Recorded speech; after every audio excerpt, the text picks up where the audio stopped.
Okay, welcome to my spoiler review. If you have not seen the movie, please click off of this immediately and go watch it. Because I'm going to be going to a lot of stuff as far as MCU, timelines, and just writing of the movie. So I probably will get pretty deep into it. Okay, start off. Them addressing the elephant in the room for Wolverine and using that as a kind of a cash grab moment with Deadpool and Wolverine. Like, we're all gonna go see it no matter what. It's that good and that type of a movie. But you did have to address like Hugh Jackman coming back into the role and a lot of different decisions among that. I feel like it worked out really well. Honestly, I'd probably rate the movie like a 9 out of 10. I'll get into why it's missing that point, but it's not like a whole lot of there's not a whole lot of bad moments. Like, it's really, really good movie throughout the entire thing, and yeah, I loved it. I really, really did. So the first scene we kind of come into with Deadpool is him defiling Wolverine's grave, and ripping him out of it. And then following that up with a massive slaughter with using his bones. And then one of the favorite scenes, or favorite pictures, I would rather say, is Deadpool with Wolverine's claws. That's insane. That's insane as fuck. And then when we go into Deadpool meeting Happy and kind of addressing the whole where the universes are, universe 616 versus 10,015, I think it was. I could be wrong. Deadpool and Logan and the X-Men apparently were from the 10,001. At least not the main X-Men, but the Logan in that universe. And then the Colossus and like the couple we've seen with Deadpool. It's basically been like what, 2 though, I think. So Deadpool kind of falls flat on his face, gets rejected from the Avengers. That's cool. Sad. It's a good moment, more so what I'm saying. In the Deadpool birthday party, it's a really sad moment because you kind of like realize like what's going on in Deadpool's life since the last movie and catching up. And to be honest, Vanessa not being, I don't know. They wrote that really fucked up. That's half the point of why it's out of 10 for me. I don't know how I really wanted to bring that up. I guess I'm just gonna do it right away with the birthday scene because it's just really awkward and weird, and that's why kind of Deadpool's like feeling down and depressed about his life, because he's trying to like be someone he's not, I guess, and trying to take a step back and be safe, but danger's always gonna find him.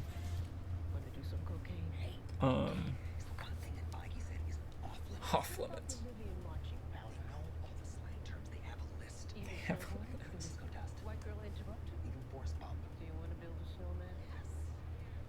Yeah, that one I didn't know.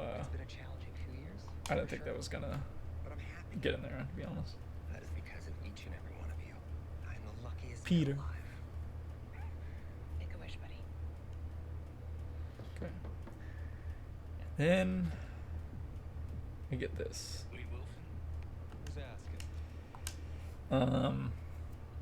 TVA kind of emerging, coming out for him and making their move.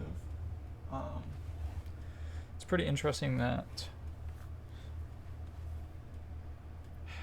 they decided to go this route so quickly after Loki. I didn't know if they were going to kind of segue and wait for it, because TVA is like, I think everybody can honestly say we want the next season of Loki, if there will ever be one. We want to see the TVA in like a lot more stuff. We want to see them involved because that means we get good multiverse stuff, or at least thought out and executed, and it's not going to be like a one-off of cameo or something. Because honestly, like the cameos in, well, I mean, they had their own universe like entirely with Doctor Strange, but I don't know, I felt like that was kind of weird, and I'm upset that that was just a one-off cameo. But anyway, beside the point. TVA versus Deadpool. Deadpool says, "Fuck you, Fox." That was a funny moment. I really just had to point out. I love that. If they kind of went balls to the walls and did what they needed to, I guess, for the character and writing.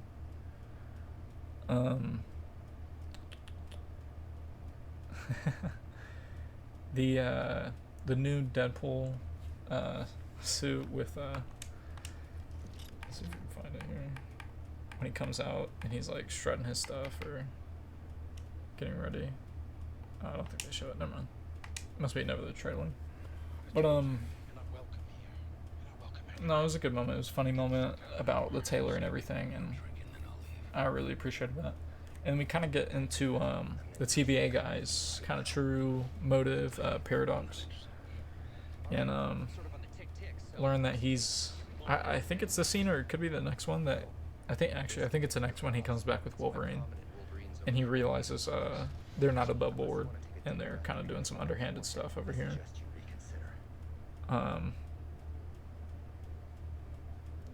Oh, the one I loved was the badass Canada disc in that scene where or it could have been somewhere around there, but something saying like he was the best thing to come out of Canada, or it's like a shithole country or whatever, and Ryan Reynolds is like, "Get my country out of your mouth." And it's just a hilarious moment, and then we get to one of the craziest points in the movie where we go on a little Wolverine search montage. And let me tell you, this part is probably going to be a lot of people's favorite part of the movie, and it should be. It's really, really, really good and thought out. The like 4 foot, that okay, he was not comic accurate 5 foot. That guy was like 4 foot of on the bar. He could barely be the stool size, but that was funny.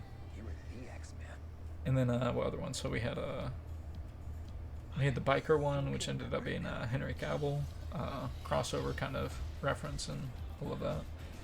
And then as well as a couple of others. I think we had the lore accurate, like kind of going rogue beast Wolverine, or I could be wrong on that one. We had the lore accurate suit of gray and yellow, where he fights you know who, the big green guy, and he has that 3-second cameo. And I thought that was so stupid, but it was funny nonetheless.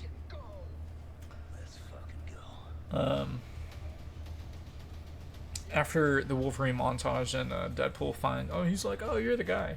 Oh, the guy. Everybody hates you around here. All right, that's fine. Everybody kind of hates me. Kind of used to it." And then takes him back to the TVA. Says, "Hey man, I'm gonna help you." Well, I mean, really, he kidnaps him, I think, when he's like passed out from drinking.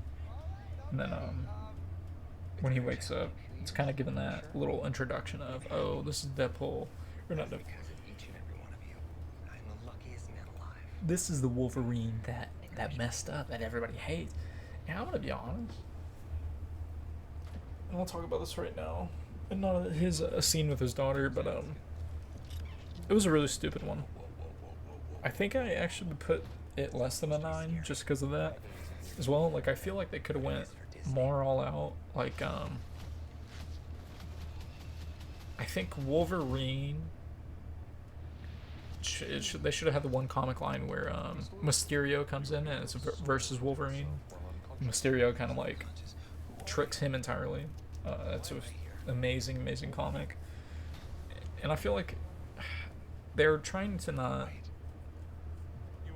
meet you exactly where you expect them, because that is probably the first one that a lot of people know about, at least, where he kills the X-Men.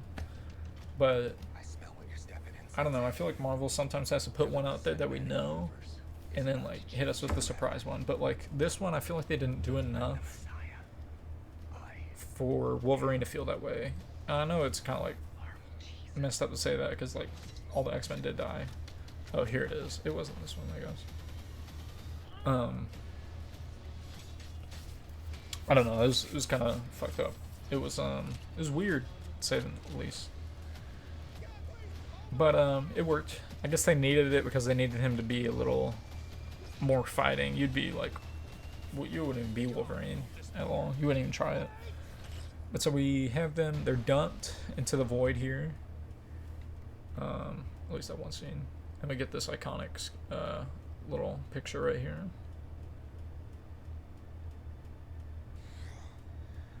You just stand there, you ape. Give me a hand out.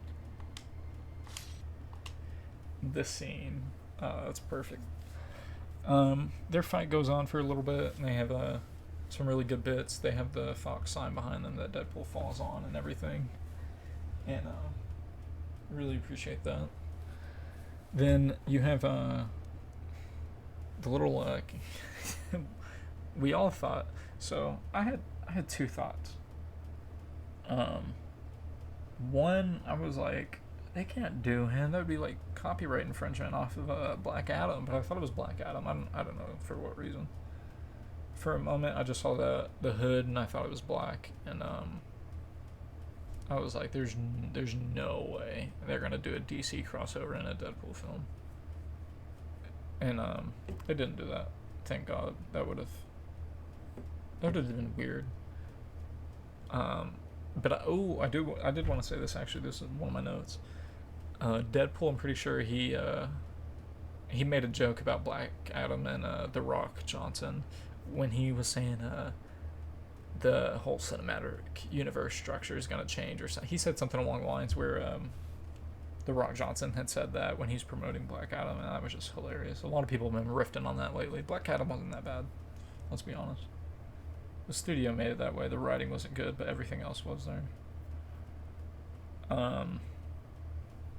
The next point. Oh, the Captain America kind of psych moment. That was really good. We thought it was going to be a lot different. And then Chris Evans came in. Chris Evans came in pretty clutch, I want to say. That was a super, super, super funny moment. And then as well as them going back to the Ant-Man base where Cassandra Nova is. Deadpool sold my guy down the river. He sold my man down the river, I swear. Because that shit was too funny. You know what happens to Johnny. But we see Cassandra Nova. I was pretty excited to see this type of villain. I don't know why at first when I saw the first trailer I didn't see her face. I thought it was going to be Tilda Swinton. I thought it was going to be Tilda, and I was like, what the fuck type of... what villain? But you know, multiverse, so I was like, whatever. So Cassandra is basically just terrible. She takes off the skin of somebody. Very important. She tortures Deadpool mentally and a little physically.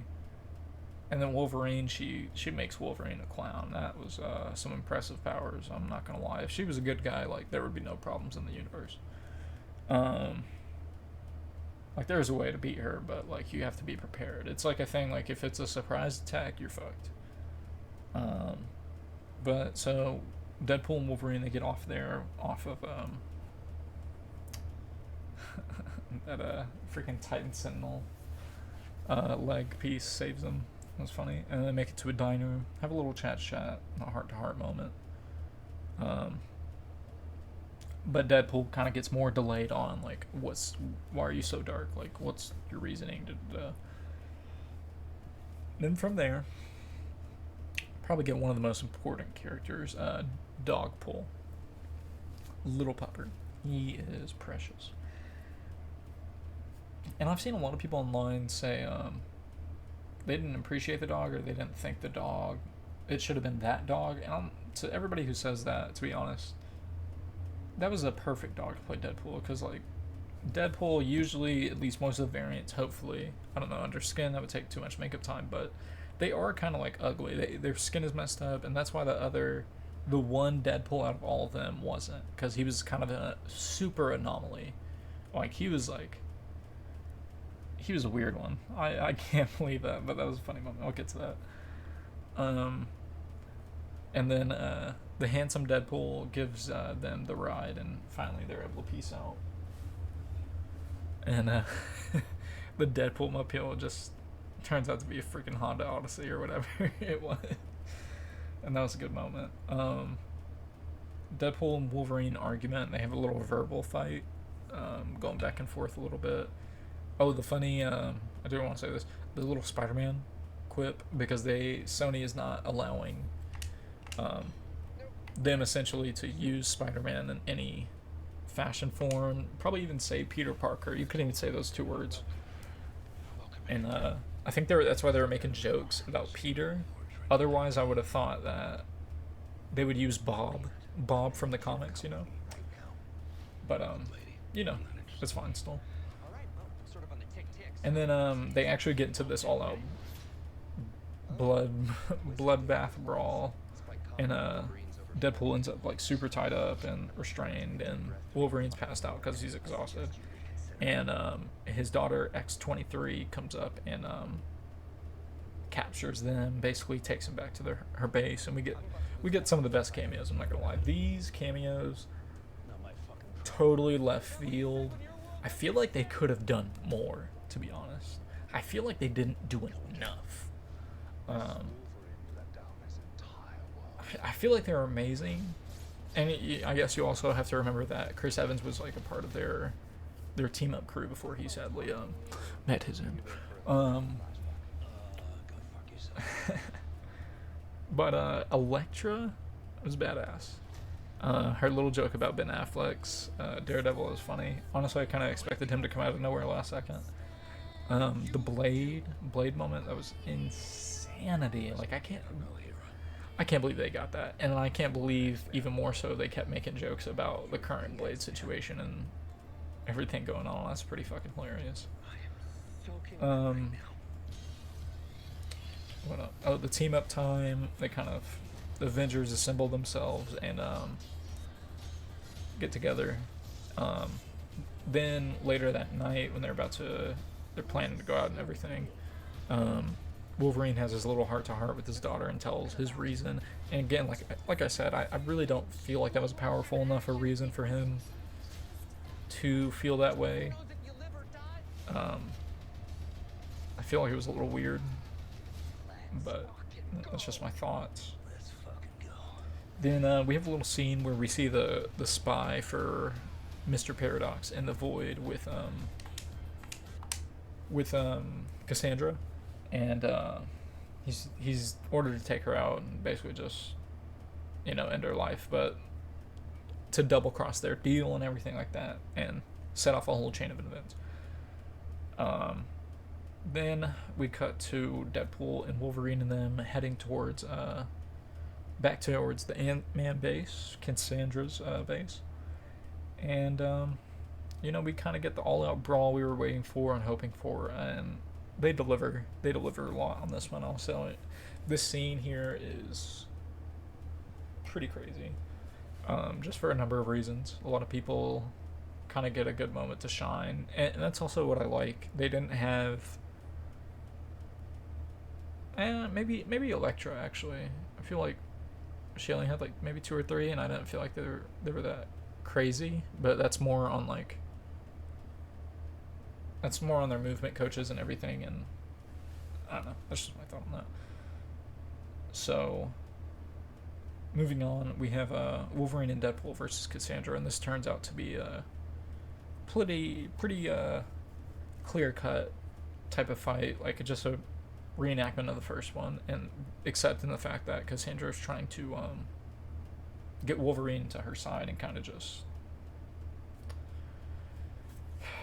turn. But I was questioning that, like, even if he did turn, hypothetically, it's saying like, what would she do with him? Like, I don't feel like she has like a whole lot of purpose for someone like that. Like, she can, I mean, maybe someone with the freaking helmet like Magneto comes out, but even then he's just gonna get pulled to shreds, like, because he controls magnetics. But whatever. My thought on that, I don't know. Then we go into Wolverine's mind for a second, kind of have their back and forth little exchange, and Cassandra's potential deal.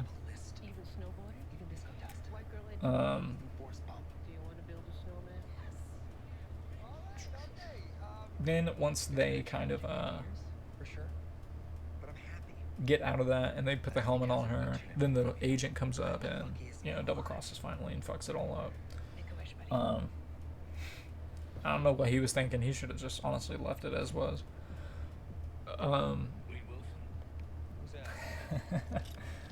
Because Wolverine's like, oh no, like he has his kind of like redemption moment, and then in that only moment they kind of make a deal with Cassandra and say, oh hey, like let's do this and agree to this deal, like we'll let you go for like 4 seconds or whatever and run back to your portal and blah blah blah.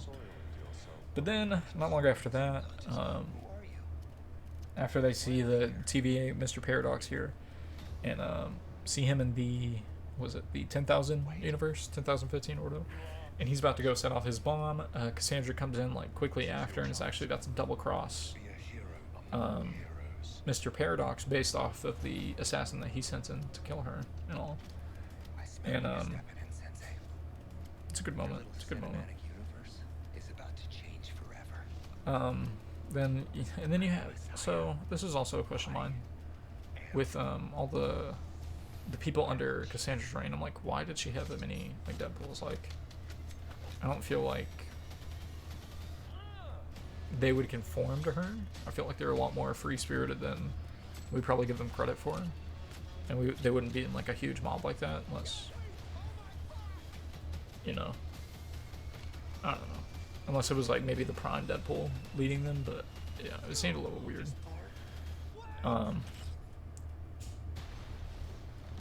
But then we had a handsome Ryan Reynolds show his beautiful face again, and let's see if we go to a different trailer.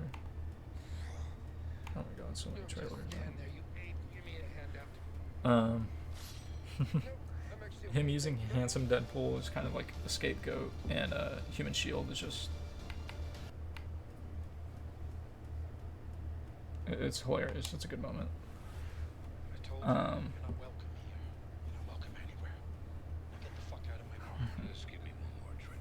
I really can't believe they did that. And also, if you didn't see that coming, go back and watch it and see when they get the car and everything and he asks for the guns. Like, he looks at the camera, I'm like, bro, yeah, he's gonna be dead by the end of the movie somehow, just so he can get those golden eagles. Then comes the Deadpool killing montage, and they go after everybody, and they have a really, really good scene together, Hugh and Ryan. And then, you know, but it doesn't really amount to a whole lot because those, whatever reason, those Deadpools were able to regenerate and everything, but the other handsome one, he was like, what, regenerate? So that was a good moment. He shouldn't even been there. He should have been like a field assessor or the guy in the chair or something, I don't know. And Peter comes in, he comes in clutch, saves the day. Everybody's like, oh, we love Peter. And we go back to Cassandra. She's kind of about to end the whole universe and all, and, you know, do her thing. But again, like, I don't know why she needed to do this. Like, she could have gone into the void, been a god, and had everybody worship her. Or she could have even gone into a separate universe, because those things, again, universe jump, that's crazy. So, because if they can get out of the void, the like Doctor Strange like spinner rotator thing, then yeah, if they can get out of the void, they can universe jump for sure. So they're basically like the equivalent of a TVA like type of portal, except it's mental, I guess. I don't know. And no batteries. It's also a plus. Next point. Deadpool and Wolverine have a really good, this is probably one of the best scenes probably in the whole movie right here. They go back and forth and who's going to sacrifice and give it all up. It comes down to the conclusion that it's going to be Wolverine, and then, you know, Deadpool's like, oh, F that, like, I'm going to hit you in the back of the head right here, knock you out, I want to take the spot. And it was a really heartfelt moment, but it's also so funny that he still does all this afterwards, and then when he's on the other side of the door and all, he's like still saying how nervous he is and what he wants to do, and it's just hilarious to me. Um, and then he ends up trying to sacrifice, and then like you look at that like the walkway, you're like, okay, there's no way he can reach in time. Like she's about to end the universes, and you know, Wolverine hops in, saves the day like the G he is, and they kind of have their almost sacrifice moment, and the TVA agent comes in, kind of talks to them, and hits on Peter a little bit actually, which is a good moment. And they talk themselves out of a situation, especially talk Wolverine out of being in a predicament because he's not even from that universe. He should be taken from it. And then Deadpool does the impossible by reversing the whole universe and everything like that.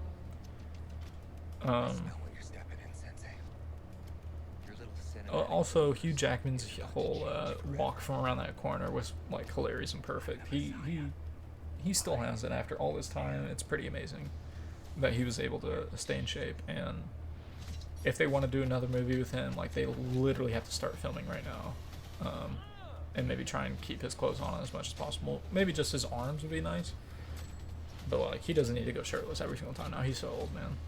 Like I just feel bad for him. Like at a certain point, we have to talk about senior cruelty for their jobs because like you're making this old man work out like that.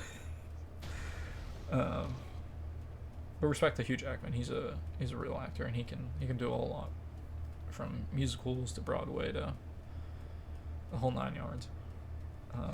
Super talented. Then they go get shawarma. Deadpool makes his joke about the Avengers inventing shawarma. This is very funny.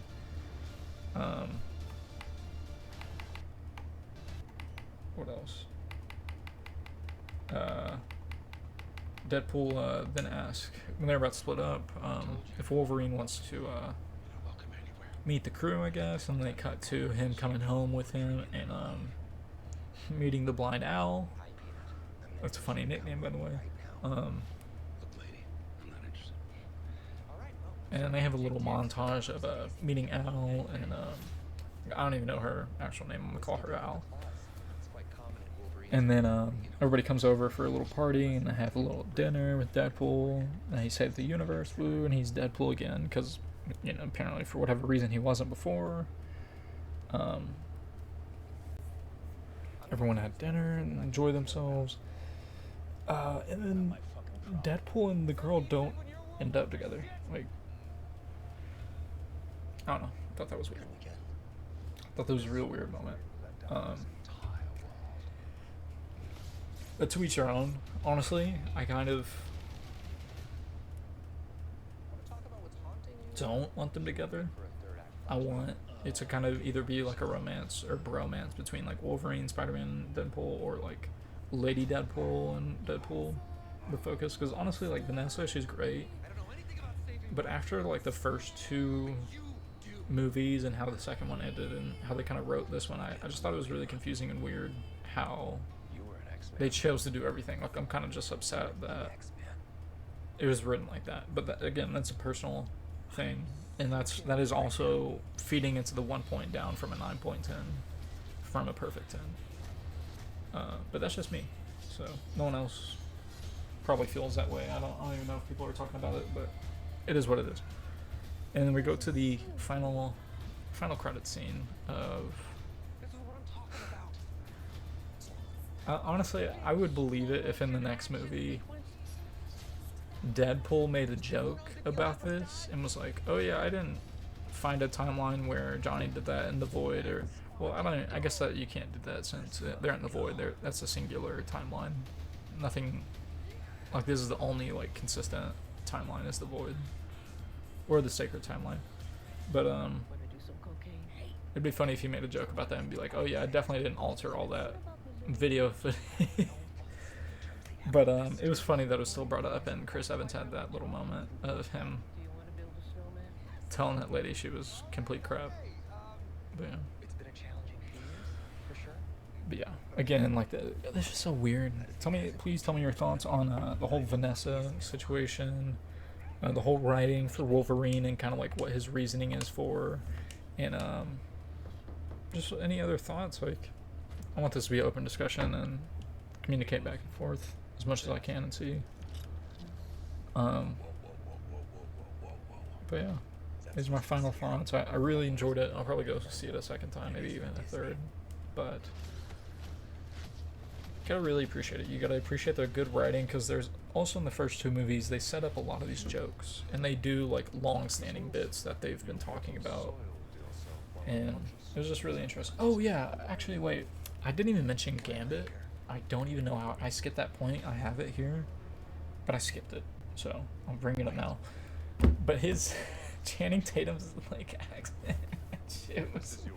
So they went out to the balls of the wall Gambit, and honestly, someone else online I was watching made a joke about it, about, oh, this is probably why the Gambit movie didn't get made. It was looking too goofy. It seemed too goofy to have like an accurate Channing Tatum try to be that, but like I wouldn't put that in Channing Tatum. There's probably a lot of background stuff that didn't work out. But I really did enjoy it. That was a really good Gambit bit that they did anyway. No matter what, it was hilarious. And I just enjoyed it. It's sad that he really never got his movie. Maybe he'll get like a multiversal cameo right here or something. Like, that'd be so hilarious if he was able to come back for whatever reason and make more jokes and do this and that. Yeah, this is like the best. This is like the best still in the movie. I feel like one of possibly, but yeah. If you have not already, please subscribe, like the video, comment down below if you have any thoughts or questions, or if you want me to review and talk about something, whether it be TV shows, movies, or even news or whatnot, or politics. I'll give you my political opinion. You better be ready for it. But yeah, this has been my whole spoiler review, and I hope you enjoy. And please let me know what to do next.